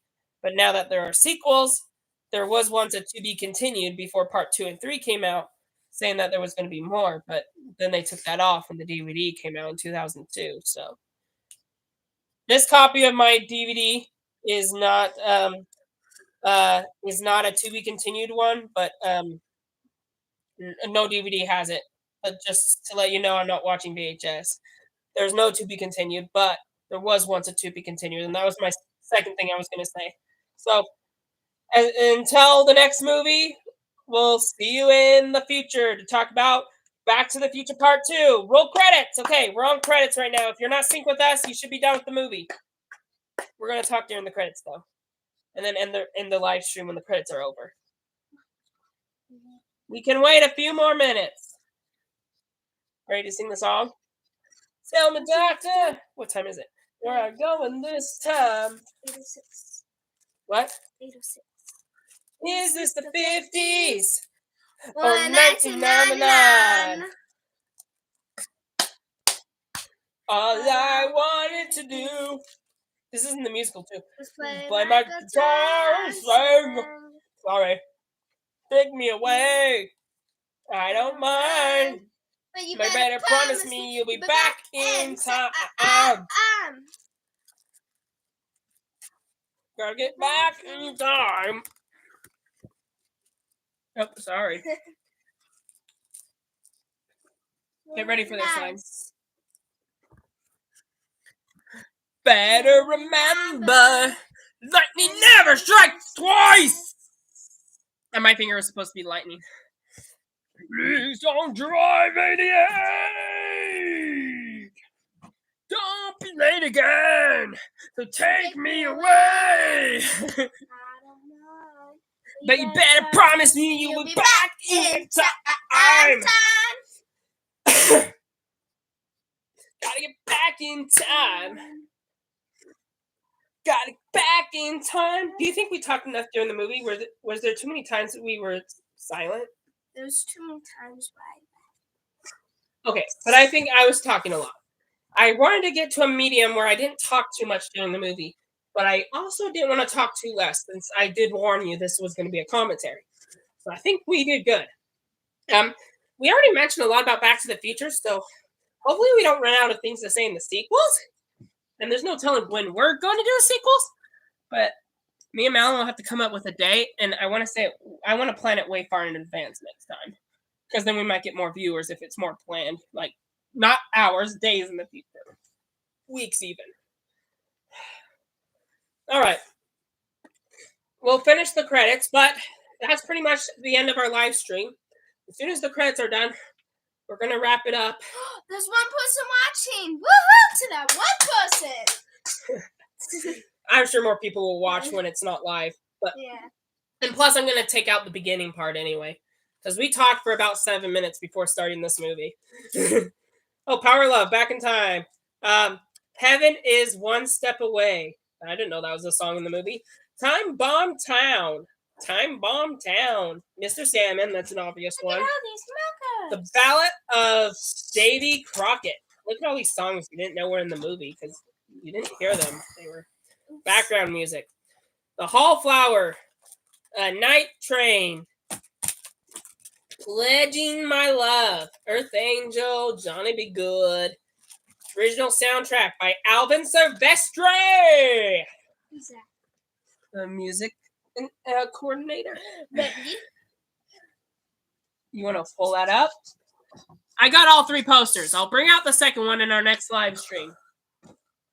I technically originally wanted to celebrate watching the musical by doing these live streams. So this is in celebration for me to finally see the musical on Broadway. It was pretty cool. It was the first movie because that's obviously the best.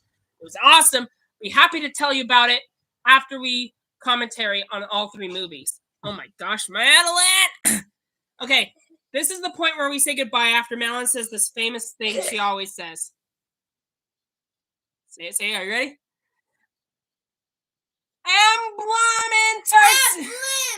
Entertainment! That's how the movie ends. It shows the symbol of Emblem Entertainment. We'll wrap up our live stream. We'll be back for Back to the Future Part 2. Bye!